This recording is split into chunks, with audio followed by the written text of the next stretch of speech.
नमस्कार. आज आपण अभ्यासणार आहोत पाठ 13वा इयत्ता 6वी मोठी आई. मोठी आई हा पाठ लिहिला आहे मालतीबाई दांडेकर यांनी. बघा, आपल्या आईपेक्षाही आपणास अजून एक मोठी आई असते, ती म्हणजे भूमी, जमीन. याच आईचा मोठेपणा या पाठात लेखिकेने सांगितला आहे. आज आपण सर्व व आपणास जन्म देणारी आई ही सुद्धा याच आईची लेकरे आहेत.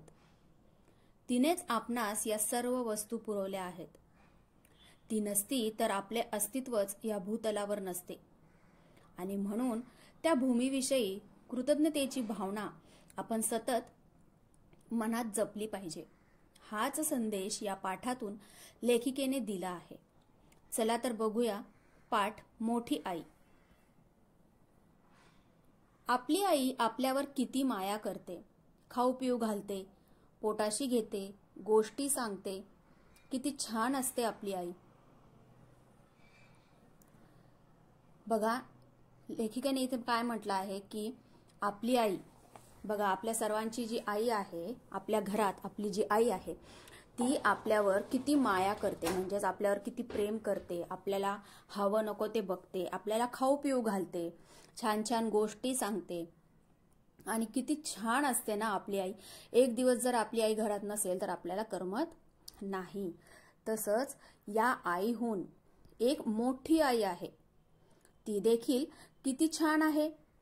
तिने तुम्हा आम्हाला लागणारी प्रत्येक गोष्ट तयार केली आहे, कोणत्या ना कोणत्या स्वरूपात दिली आहे. हे जेवणाचे ताट पहा, यातला प्रत्येक जिन्नस मोठी आई होती म्हणून मिळाला आहे. तुम्ही राहता ते घर, त्याला लागणारे लाकूड, दगड सुद्धा त्या आईने दिले. कोण बरे अशी ही मोठी आई? तिचे नाव भूमी, म्हणजेच जमीन. जमिनीत काय आहे? माती. हीच का ती आई? तुम्ही म्हणाल खरंच ते मातीच आहे जमिनीत. पण मातीला तुम्ही कमी समजू नका. माती आहे म्हणूनच आपण जिवंत आहोत. जेवणाच्या ताटातला प्रत्येक जिन्नस मोठ्या आईने दिला, म्हणजेच तो जमिनीतून निर्माण झाला. मग ती गव्हाची पोळी, जोंधळ्याची भाकरी, तांदळाचा भात, गहू, तांदूळ व जोंधळे कुठे तयार होतात? शेतातच ना. पाटी पेन्सिलीचे मऊ दगडही जमिनीतच सापडतात.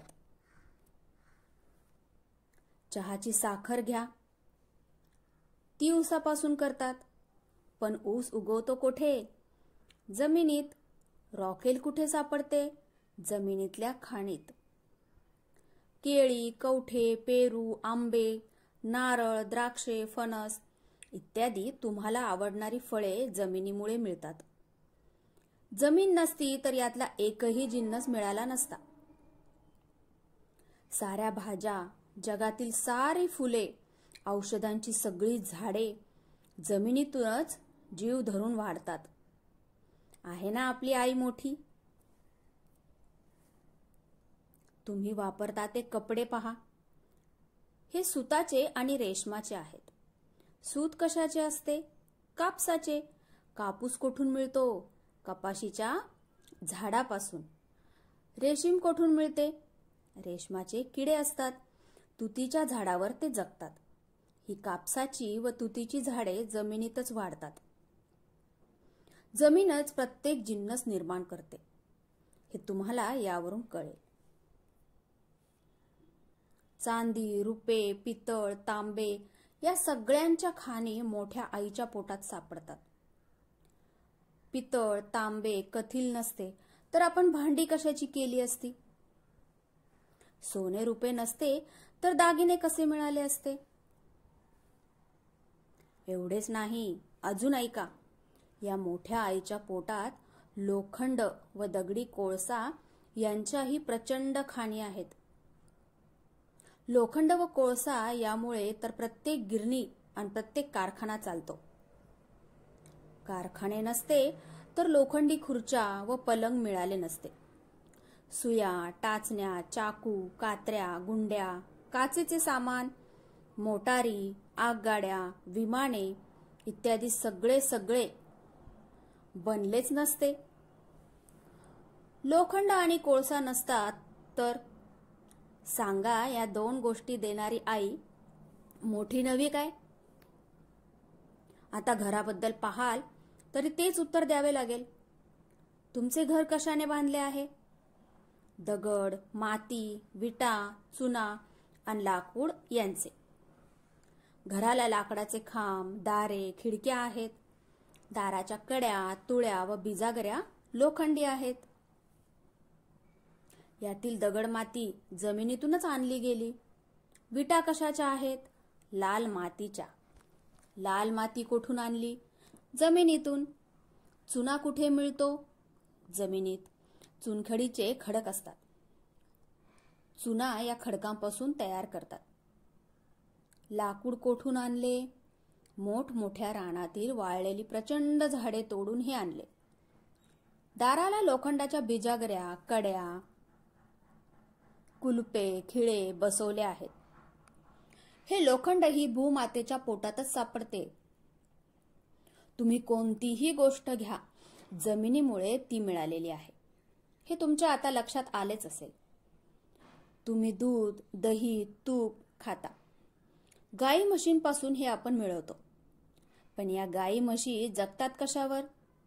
गवत व कडबा यावर. हे कोण त्यांना देते?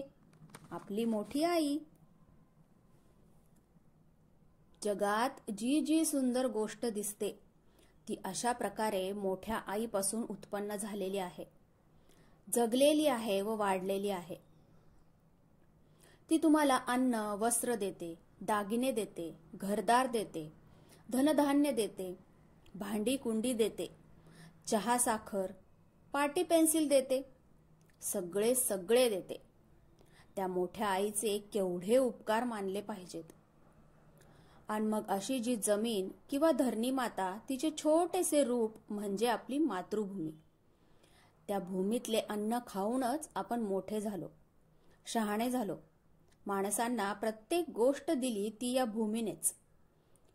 त्या मायभूमीबद्दल आपण मनात नेहमी प्रेमभाव बाळगाव्यास नको का? आपली मोठी आई म्हणजेच आपली मायभूमी.